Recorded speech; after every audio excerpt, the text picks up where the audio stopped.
verse, chapter 2, Surah Baqarah. Very interesting. A verse that takes some little pondering. It's not about humanitarian or a different level. It's a dua that Prophet Ebraheem ﷺ made. You know, he made a lot of duas if you check the Quran, a lot of duas.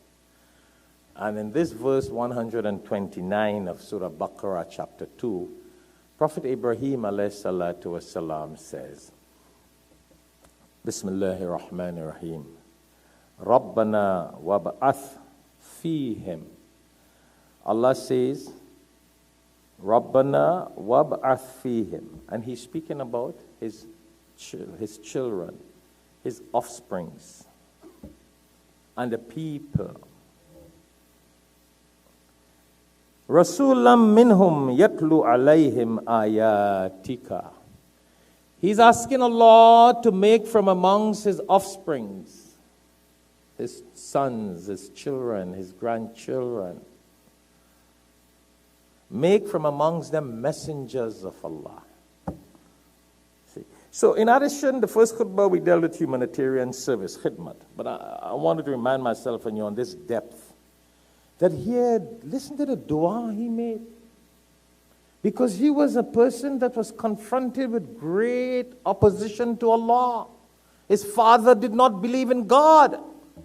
His father made idols. See, he was deep into this opposition to God, to Allah. So his prayer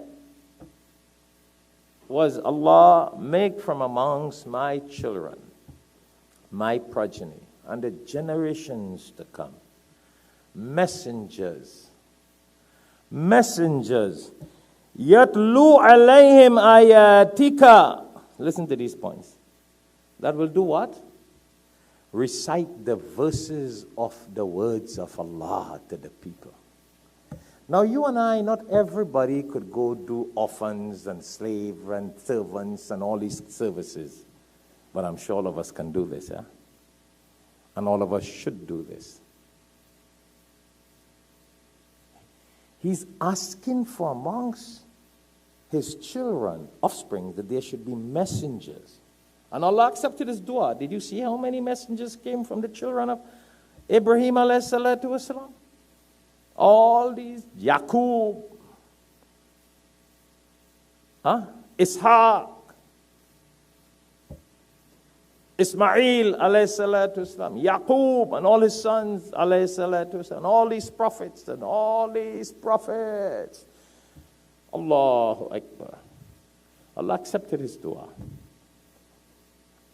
But here what he's asking for, that there must be people who will rehearse the verses of the scripture of Allah, the words of Allah to people. وَيُعَلِّمُهُمُ الْكِتَابِ. And they must also teach and educate people of the words of Allah from the book of Allah. Whether it's the Torah, the Psalms, the Injil, the Quran. And this is applying to us now. How many of us make that effort? You know, the Prophet ﷺ says, خَيْرُكُمْ مَنْ تَعَلَّمَ الْقُرْآنَ وَعَلَّمَهُ. The best amongst you is he who learns the Quran and teaches it. How many people make the effort to learn the Quran? And then how many of us who learn the Quran do we make the effort to teach it? Sad. You know what? It's because we don't respect the words of Allah. And here Prophet Ibrahim ﷺ made this dua, deep dua. Send messengers for my offsprings that will teach the verses of the Quran. And وَيُعَلِّمُهُ الْكِتَابِ, and will teach people from the kitab. See? وَالْحِكْمَةِ وَيُزَكِّيهِمْ. What does he say? And teach the people hikmah. And teach the people how to stay away from sin and do good deeds. And zakihim, wayuzakkihim means purity. How to teach people what to do so they will purify themselves from sin. Innaka antal azizul hakim. Certainly Allah is the most exalted, the most wise. My brothers and sisters, this is very deep. Today, a lot of us are far from even learning the words of Allah. Look how many years ago.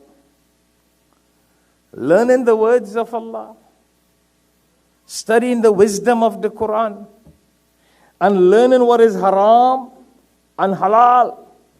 So we can purify ourselves from guna and from sin. Listen, we are surrounded by a lot of sins in this world, you know. Our Prophet ﷺ says, sin will be so much like the ocean, that if you were to take your finger and put it in the ocean, he told the Sahabas, he said, if you take your finger out, what would happen to it? It'll get wet, eh? He says, similarly, it's difficult to live in this world and not have sin on us.